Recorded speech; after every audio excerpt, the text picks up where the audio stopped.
스페인에서 벌어진 일이죠. 17세기 예술 작품이 복원되는 과정에서 대형 참사가 일어난 사건인데요. 그림의 이름은 성모 잉태아입니다. 앳돼 보이는 성모 마리아가 그 성냥으로 예술을 잉태하는 모습을 그린 굉장히 아름다운 작품이고 바로크 시대를 이제 대표하는 화가가 그 그린 그림인데 예. 문제는 복원하는데 복원을 맡겼는데 복원을 잘한 것이 아니라 오히려 원본이 굉장히 훼손돼서 우스꽝스럽게 복원이 됐습니다. 원본을 알아보지 못할 정도로 변했다 이건데 어떻게 된 겁니까? 이거를 개인 수집가가 가지고 있었던 그림이라고 합니다. 예. 그래서 이걸 복원하려고 맡긴 사람이 그냥 전문 지식이 없는 사람한테 이 작업을 맡겼다는 겁니다. 지금 보시지 않습니까? 처음 그림하고 나중에 복원된 그림하고 너무 달라요. 다른 사람인데요. 완전 아마추어가 그린 정도의 그림인데 예. 저게 어떻게 된 거냐고 물어보니까 이게 처음에 복원을 하려면 깨끗하게 바탕을 이게 지워서 세척을 한 다음에 예. 그 다음에 복원을 해야 되는데 세척이 안 되니까 그냥 덧칠을 했다는 겁니다. 아, 그 위에다가요? 예, 덧칠을 2번이나 하다 보니까 저 정말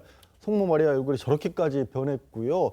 뭐 나중에 다시 이제 전문가에게 맡기겠다고 하는데 예. 복원될지는 미지수라고 하네요. 아니, 전문가가 아니어도 이렇게 복원을 할 수 있습니까? 스페인 법에 따르면은 예. 이런 그 복원사는 자체를 자격증이 따로 있거나 그러지는 않다고 하는 것 같습니다. 사실 그 아마 그 시청자 같은 경우에도 이른바 냉정과 열정 사이란 영화를 보면은 유럽 같은 경우에는 고소화를 이렇게 그 복구하는 그런 전문가들이 과정이 있지 않습니까? 네. 그런데 그럼에도 불구하고 비용이 많이 들어서 그런지 실제 스페인 같은 경우에는 이런 일들이 생각보다 자주 일어난다 이렇게 얘기를 하는 것 같습니다. 그래서 무자격자들이 이렇게 그 하는 과정에서 손상도 일어나고 하는 것 같은데요.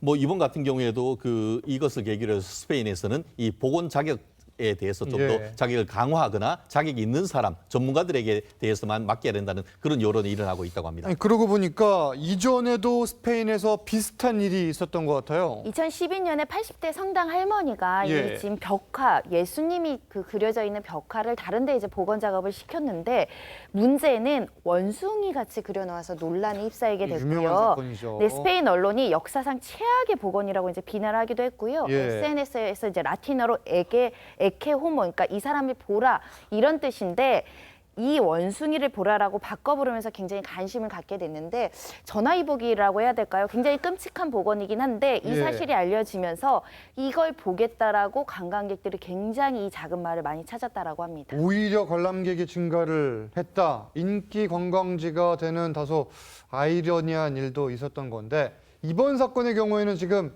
개인이 그림 소유주고 이 소유주가 복원가에게 책임을 물을 수 있습니까? 뭐 우리로 치면 일종의 위임 같은 걸 했다고 볼 수 있을 것 같아요. 예. 전문가는 아니라고 할지라도 그 사람은 자기가 할 수 있다라고 얘기를 했을 것이기 때문에 우리 돈으로 한 160만 원 가량을 주고 맡겼다고 하는데 지금 완전히 사실 훼손이 됐다라고 볼 수 있는 상황이라서 이걸 다시 다른 전문가에게 복원을 해서 복원에 드는 비용 같은 것들을 이제 구상을 할 수가 있을 수도 있을 것 같고요. 예. 이게 이제 개인 소유이기 때문에 그림의 가치가 떨어졌다고 볼 수도 있기 때문에 그 가치를 평가해서 손해배상을 청구할 수도 있을 것 같습니다. 알겠습니다.